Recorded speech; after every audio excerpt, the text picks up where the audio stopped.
নির্বাচনে যেমন লড়াই হয় তেমন লড়াই হবে। ভারতীয় জনতা পার্টির বিচার মানুষের কাছে পৌঁছে দিতে হবে। মানিকতলার মানুষ দীর্ঘদিন পরিষেবা পাওয়া থেকে বিরত রয়েছে। তো আমরা চেষ্টা করব, যদি মানুষ আশীর্বাদ করে তাহলে নিশ্চয়ই মানিকতলার মানুষকে পরিষেবা দিতে পারবো। নবীন মেয়েকে না পেয়ে প্রবীণ মাকে পেলেন? আমি এইভাবে বিষয়টা দেখছি না, তবে আমার মনে হয় যে উনি এক বয়োজ্যেষ্ঠা মহিলা, সদ্য স্বামী প্রয়াত হয়েছেন, নির্বাচনে প্রতিদ্বন্দ্বিতা করছেন।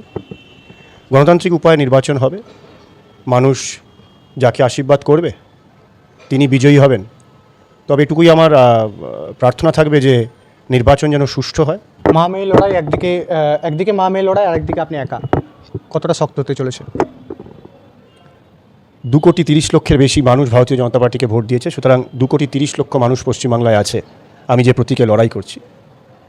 আর এই দল পরিবারবাদ দল নয়, পরিবারবাদ এখানে খাটে না। এখানে প্রত্যেক সাধারণ কর্মী কার্যকর্তাই তার যোগ্যতা অনুসারে দায়িত্ব পায়। তো আমার মনে হয় যে পশ্চিমবাংলার মানুষ ধীরে ধীরে ভারতীয় জনতা পার্টিকে চিনতে পারছে, বুঝতে পারছে, একটা বিচারের সাথে এই দল রাজনীতি করে। আর আমি খুব গর্বিত যে আমি এই দলের প্রার্থী হয়েছি। নতুনভাবে লিখেছি, কিন্তু পদবিটা নতুন নয়। আমার মা সন্ধ্যারানী ভট্টাচার্য। এই পৃথিবীতে প্রত্যেকেই আমরা পিতৃপরিচয় বড় হই, কিন্তু এখন সমাজ বদলাচ্ছে, নারী শক্তি, মাতৃশক্তির গুরুত্ব দেওয়া হচ্ছে, সারা পৃথিবীতে হচ্ছে, আমাদের দেশে হয়েছে। সংসদে মহিলা বিল সংরক্ষণ নিয়ে আলোচনা হচ্ছে, ট্রিপল তালাক চলেছে। এরকম একটা জায়গায় যদি আমি মনে করি যে সমাজে কিছু মানুষ আমাকে চেনেন, রাজনীতির বাইরেও আমার পরিচয় রয়েছে, আমি যদি পিতৃপরিচয়ের সাথে সাথে মাতৃপরিচয় বহন করি তাতে কারোর ক্ষতি নয়। আর এতে আমার যদি আমি নারী শক্তি বা মাতৃশক্তিকে, মা আমাকে জন্ম দিয়েছেন, আমরা বলি যে জননী জন্মভূমিশ্চ স্বর্গাদপি গরীয়সী, তো আমি মায়ের পরিচয়ে পরিচিত হতে দোষের কী আছে? এতদিন করিনি, আজকে করছি। Never late than never, better late than never. মাতৃশক্তিকে আপনি যদি সেই জায়গাটা দিতে চাইছেন, তাহলে শ্রেয়া পাণ্ডে বা সুপ্তি পাণ্ডেকে নয় কেন?